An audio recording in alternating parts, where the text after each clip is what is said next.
세계 경제가 극심한 침체에 빠져들면서 우리 경제의 주요한 버팀목인 수출이 큰 타격을 받고 있습니다. 산업통상부가 어제 발표한 5월 수출입 실적 집계 결과 5월 수출액이 전년 동기 대비 크게 감소하면서 두 달 연속 20%대의 감소세를 기록했습니다. 이 와중에 최근 홍콩 보안법 등을 둘러싸고 미중 간의 갈등이 격화되면서 코로나발 경제 위기 대응에 필수적인 글로벌 경제 공조에 균열이 생기고 있어 우려를 가중시키고 있습니다. 무엇보다 양국에 대한 교역 의존도가 높은 우리 경제의 경우 실물 경제에 미칠 부정적 파장을 최소화하기 위한 노력을 적극 기울여야 합니다. 당정은 엄중한 경제 상황에 선제적으로 대처하기 위해 예년보다 한 달여 일찍 하반기 경제정책 방향에 대한 협의를 개최하고 이와 함께 제3차 추경 편성의 뜻을 모았습니다. 당정은 특히 올해 하반기에는 경제 반등의 모멘텀을 만들어 경제 위기 극복에 나서겠다는 비상한 각오와 인식을 함께하고 이를 위해 역대 최대 규모의 3차 추경을 편성하기로 하였습니다. 또한 신속하고 과감한 재정 투입을 통해 정책의 효과를 배가시킬 수 있도록 3차 추경의 조속한 처리와 집행에 최선을 다하기로 했습니다. 추경과 더불어 본 예산의 집행 속도를 제고하는 것도 현 시점에선 대단히 중요한 과제입니다. 사상 초유의 위기 상황인 만큼 상반기 재정 집행 목표를 반드시 초과 달성해 줄 것을 정부에 당부합니다. 참고로 20년 상반기 재정 집행 목표는 중앙재정 62%, 지방재정 60%, 지방교육재정 63%입니다. 3차 추경 편성과 관련해 한 말씀 더 드립니다.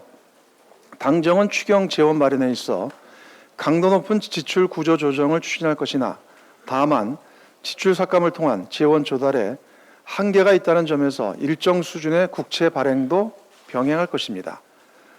주목할 부분은 장기적 초저금리 현상으로 인해 국고채의 조달 금리와 그에 따른 이자 지출이 꾸준히 감소하고 있다는 것입니다.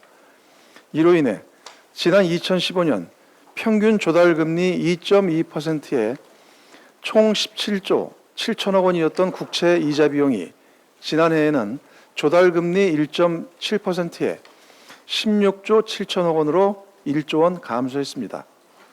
뿐만 아니라 한국 경제에 대한 국제사회의 신뢰가 높아지면서 30년 물 등 장기 국고채의 비중이 지난해에는 25%까지 늘어났습니다. 상환 기간이 길어 원금 상환 부담이 적은 장기 국고채 비중이 증가하는 것은 부채의 질도 나아지고 있다는 의미입니다.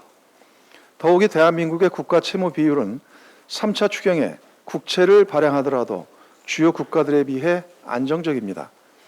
즉, 우리 경제는 재정에 적극적이고 과감한 역할을 감당할 충분한 양적, 질적 기반을 갖추고 있다는 말씀을 드립니다.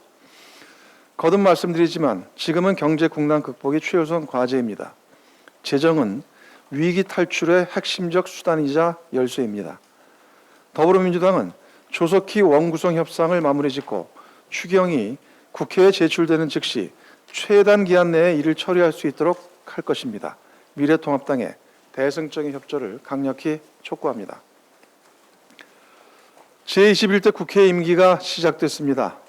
새롭게 문을 여는 국회는 국민들께 큰 실망과 분노만을 안겨드렸던 지난 20대 국회와 크게 세 가지 점에서 달라져야 합니다. 첫째, 국민과 민생을 위해 365일 일하는 국회가 되어야 합니다. 지난 20대 국회가 역대 최악의 무능국회로 전락한 가장 큰 원인은 미래통합당의 상습적 보이콧과 장외투쟁에 따른 국회 파행과 마비였습니다. 제21대 국회만큼은 이러한 잘못이 되풀이되어서는 안 될 것입니다. 당리당략을 앞세워 국회를 발목 잡는 구태 정치를 확실하게 추방하고 상시적인 국회 운영을 즉각 법제화해야 할 것입니다. 둘째, 당면한 국난 극복에 앞장서는 국회가 되어야 합니다. 코로나19의 팬데믹에 따른 경제 사회적 위기가 전 세계를 휩쓸고 있습니다. 우리 역시 고용과 수출, 내수 등 경제 전반에 걸쳐 위기가 본격화되고 있는 중입니다. 이를 조속히 극복하기 위해서는 3차 추경의 6월 중 처리는 물론 시급한 민생 경제 입법 통과에 여야가 대승적으로 협력해야 합니다. 셋째, 총선 민의에 부합되는 국회가 되어야 합니다. 지난 총선에서 국민들께서는 표로서 구태 정치를 심판하고 더불어민주당의 압도적 지지로 국회 운영의 책임과 권한을 부여하였습니다.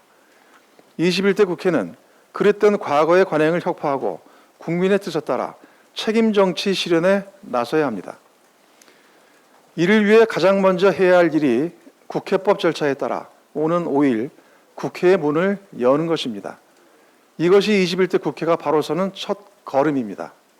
더불어민주당은 제21대 국회가 365일 일하는 국회, 국난 극복에 앞장서는 국회, 총선 민의에 부합되는 국회가 될 수 있도록 법정 시한 내 의장단 및 상임위원장 선출에 만전을 기할 것입니다. 미래통합당도 총선 민의에 어긋나는 무리한 고집에서 벗어나 민심을 무겁게 받들어주기 바랍니다. 이상입니다.